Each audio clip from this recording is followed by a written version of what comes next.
বাংলাদেশে চলতেছিল কাজল রানীর গুমের ঘটনা। একের পর এক গুম থেকে ফিরে আসারা জানাচ্ছে আয়না ঘরের গল্প।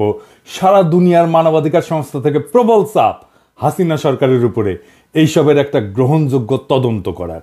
দেশে তৈরি হইল এক শক্তিশালী সংগঠন মায়ের ডাক। হাসিনার সামনে তখন দুইটা কাজ, বিদেশিদের বুঝানো দেখো গুম বাংলাদেশে নতুন না, এই যে জিয়াউর রহমানের আমলে গুম হয়েছিল অনেক অনেক অনেক অনেক খোঁজই পাওয়া যায় নাই, তদন্তও হয় নাই। বাংলাদেশের মতো দেশে এটা করা যায় না বাবা, এত চাপাচাপি কইরো না। আর দুই নাম্বার হইতেছে দেশে দেখানো গুম তো জিয়া করছে, বিএনপি করছে, আমরা করলেই দোষ। তৈরি হইল মায়ের কান্না নামের সংগঠন। ওই যে পিটার হাসের সাথে গুতাগুতি করতে গেছিল না, ওই যে ওইটা। বিশিষ্ট সাংবাদিক তাসনিম খলিল ফতোয়া দিল জিয়ার আমলে এটা গুমই।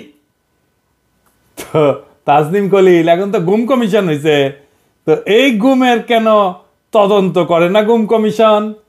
যাই হোক, আজ এইবার দেখি জিয়ার আমলে কি গুম হয়েছিল। গুম বইলা যেটা চালানোর চেষ্টা করে সেটা আসলে একটা সেনা বিদ্রোহ। 1977 সালে বিমান বাহিনীতে বিদ্রোহ হয়, তারিখটা 2 সেপ্টেম্বর। একই মাসে বগুড়া ক্যান্টনমেন্টে 30 সেপ্টেম্বর সেনাবাহিনীর সিগন্যাল কোর বিদ্রোহ করে। 2 অক্টোবর ভোরবেলা আর্মি ফিল্ড সিগন্যাল ব্যাটালিয়নের শেখ আব্দুল লতিফ একটা ক্র্যাকার ছুড়ে এবং রাইফেলের গুলি ছুড়ে। এইটা পুরো পরিকল্পিত সংকেত। এই সংকেত শুই না শত শত সৈন্য তাদের ব্যারাক থেকে বেড়ায় অস্ত্রাগার লুট করে। এইটা একটা শাস্তিযোগ্য অপরাধ। এই সৈন্যদের সাথে শীঘ্রই পাশের কুর্মিটলা বিমান ঘাটের কয়েকশো বিমান কর্মী যোগ দেয়। প্রায় ভোর রাতে কেন্দ্রীয় অর্ডিন্যান্স ডিপোতে প্রায় 700 সৈন্য এবং বিমান কর্মীরা আক্রমণ করে, যারা অস্ত্র এবং গোলা বারুদ লুট করে। সেনানিবাসে অব্যাহত সশস্ত্র বিপ্লবের আহ্বান জানায় লিফলেট ছড়ায় দেওয়া হয় সৈনিকদের মাঝে। সকাল 5টায় রেডিও স্টেশন দখল করে বিমান বাহিনীর সৈনিকেরা, যারা একটা বিপ্লবী সরকার গঠনের ঘোষণা করছিল। বিমান বাহিনীর সার্জেন্ট আফসার ঘোষণা করলো একটা বিপ্লব হয়েছে, দেশ পরিচালনার জন্য একটা বিপ্লবী পরিষদ গঠন করা হয়েছে এবং এই আফসার সেই বিপ্লবী পরিষদের প্রধান। এমনকি নিউ ইয়র্ক টাইমসেও এই বিদ্রোহের খবর, রেডিও সেন্টার দখলের খবর এবং সেনাবাহিনীর বিপ্লবী পরিষদ গঠনের খবর এইটা প্রকাশিত হয়েছিল। এবং এই বিদ্রোহের সময় 11 জন বিমান বাহিনীর কর্মকর্তা নিহত হয়। শুধু তাই না, একজন বেসামরিক বিমান বাহিনীর কর্তার সন্তান নিহত হয়।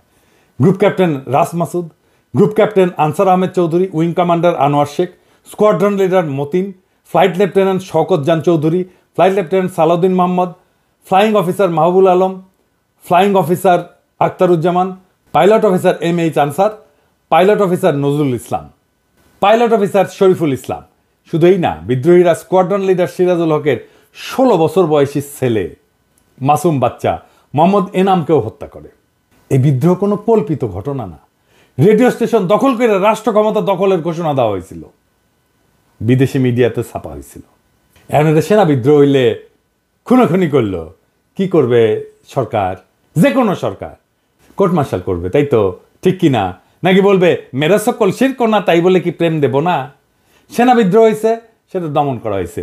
সেনা বিদ্রোহ যারা করে তারা জানে সেনা বিদ্রোহ যদি সফল না হয় কোর্ট মার্শাল হবে, এটা জানে। দায়ীদের সর্বোচ্চ শাস্তি ফাঁসি দেওয়া হয়েছে।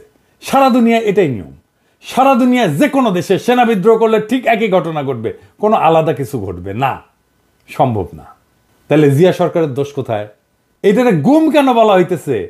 এটার গুম বলার কোনো কারণ আছে? গুম মানে তো কাউরে ধরে নিয়ে গেছে, তার কোনো খোঁজ পাওয়া যাচ্ছে না। কারণ কোর্ট মার্শাল হচ্ছে, তার একটা লিখিত পরিচিত আছে, তো তার একটা আইন আছে, তো তার নাম আছে, তার একটা বিচার হচ্ছে। তো যেরকমই বিচার হোক, প্রেসিডেন্ট ইউনূসের সরকার গুম কমিশন করেছে, সেই গুম কমিশনগুলোকে গুম বলে না। না বলার পিছনে যুক্তিযুক্ত কারণ আছে, সেই জন্য বলে না। যাই হোক, এই যে হাসিনার বয়ান, সেটা তো সে পলিটিক্যালি বলছে, মায়ের কান্না নামে সংগঠন করছে। এটার বাইরে সে কালচারাল অ্যাসেট বানাইছে ক্যাম্পেইন করার জন্য। কি কি অ্যাসেট বানাইছে? প্রামাণ্য চিত্র বানাইছে ফুয়াদ চৌধুরীকে দিয়ে, নাম দিছে গণফাঁসি 77। বাংলাদেশ টেলিভিশনে ধারাবাহিক তথ্যচিত্র নির্মাণ করছে, নাম দিছে নাটের গুরু। আর এটা টেলিছবি করিছে সিআইএ ফান্ডে, নাম হইতেছে আয়েশা। আনিসুল হক আয়েশা মঙ্গল নামে এই উপন্যাসটা লিখেছিল। ওই বিমান বাহিনীর বিদ্রোহ নিয়ে সেই উপন্যাসকে 2018 সালে টেলিছবিতে রূপ দেয় একজন পরিচালক, বিশেষ পরিচালক। কে সে? মোস্তফা সারোয়ার ফারুকী। হা, ওইখানে দেখানোর চেষ্টা করেছে জিয়াউর রহমানের আমল কত খারাপ ছিল, হেনা ভোট করেছিল, গুম হইতো। জিয়া একটা নিষ্ঠুর লোক ছিল, নিষ্ঠুর শাসক ছিল। বলা হয়েছে গুম করা হয় অসংখ্য অফিসারকে। হা, এই মোস্তফা সারোয়ার ফারুকী পত্রিকায় লিখেছে সিনেমার আয়েশার স্বামী যে চঞ্চল চৌধুরী অভিনয় করেছিল সে গুম হয়েছিল। লিখিচ্ছে আয়েশারা যখন গুম হয়ে যাওয়া কিংবা আইন বহির্ভূতভাবে গ্রেপ্তার হওয়া স্বজনদের মুক্তির দাবিতে চোখের পানি বিসর্জন দেয়, তখন সে আবেগ রাষ্ট্রকে যে বিন্দুমাত্র নাড়া দিতে পারে না। ফারুকী স্ট্যাটাস দিয়া জানায় যে কেন ওই সময়ের গুমের কথা বলছে, কেন এখনকার গুমের কথা, মানে হাসিনার আমলের গুমের কথা করছে না, বুঝছাও? মানে ওই সময় গুম হয়েছিল বিশিষ্ট আওয়ামী লেসপেন্সার, প্রথম আলোর আনিসুল হক আর মোস্তফা সারোয়ার ফারুকীর যে মেল বন্ধন, এটা অনেক দিনের কেমিস্ট্রি। পত্রিকায় লিখিচ্ছে ফারুকীর জীবনের সেরা কাজগুলোর অধিকাংশের পেছনেই যে আরেকজন ব্যক্তির ভূমিকা আছে, তিনি হইলেন সাহিত্যিক আনিসুল হক। উপরে উল্লেখিত কয়েকটি টেলিফিল্ম ছাড়াও ফারুকীর প্রথম দিককার প্রশংসিত কাজগুলোর অধিকাংশই হয় আনিসুল হকের উপন্যাস, ছোট গল্প অথবা সরাসরি চিত্রনাট্য অবলম্বনে নির্মিত। আহা, মরে যাই।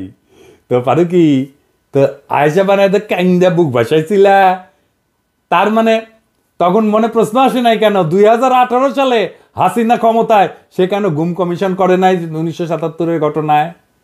প্রশ্ন আসে নাই কেন? মনে প্রশ্ন আসে নাই কারণ সে সিআরআই এর ভাড়া খাটতে গেছিল। ফারুকী তখন সিআরআই টাকা দিছিল, তো বুঝলাম সেটা কও নাই তখন। এখন এটা গুম কমিশন হয়েছে, এই প্রফেসর ইউনূসের সরকার, তুমি যে সরকারের মন্ত্রী হয়েছো, ক্যাবিনেটে বসো, সেই সরকার করেছে।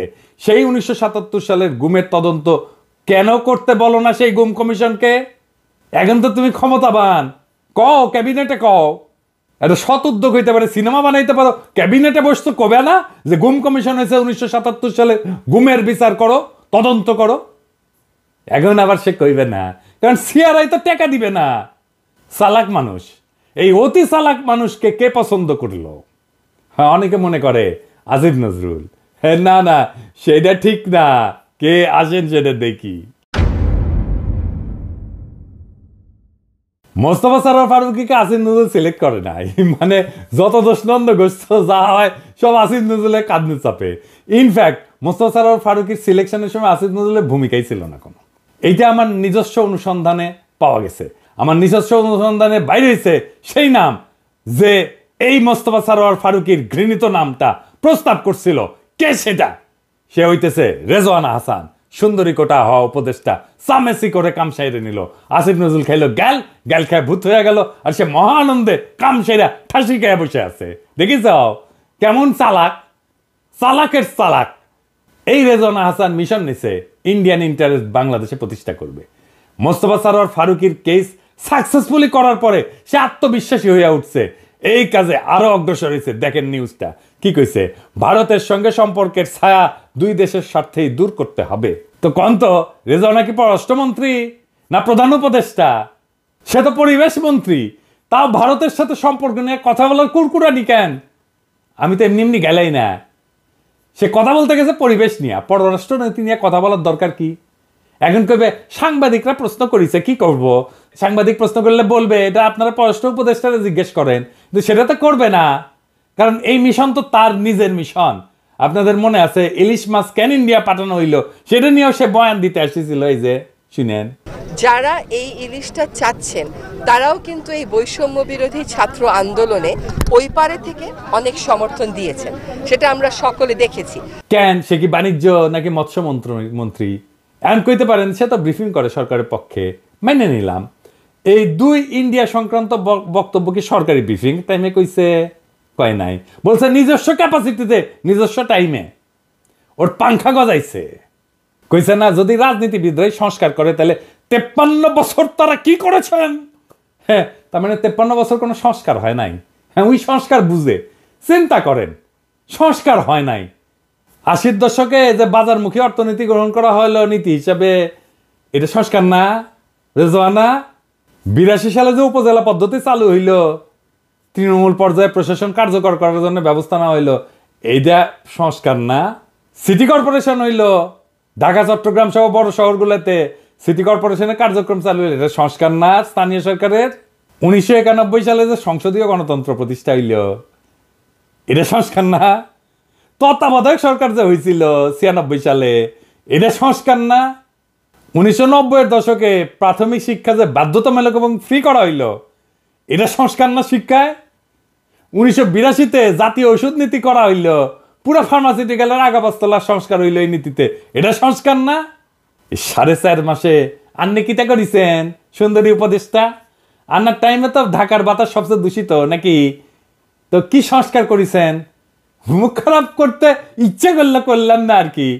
হ্যাঁ, এইটা তো আন্নার মন্ত্রণালয়ের কাজ নাকি? হারকুলিস হয়ে গেছেন। হ্যাঁ, একেবারে ইন্ডিয়ার সাথে সম্পর্ক, হ্যাঁ, নতুন উপদেষ্টা বানানো, একেবারে পলিটিক্যাল পার্টির সাথে পাঙ্গা নিতে গেছে। হ্যাঁ, হারকুলিস সবার চেয়ে বেশি বুঝেন, সবচেয়ে বেশি পারেন। ঢাকার এয়ার কোয়ালিটি বাড়াইতে পারেন না কেন? এটা বাড়ান, এটা তো আপনার কাজ। বাড়ায় দেখান যে দায়িত্ব নিছেন, সেটা পারেন করতে।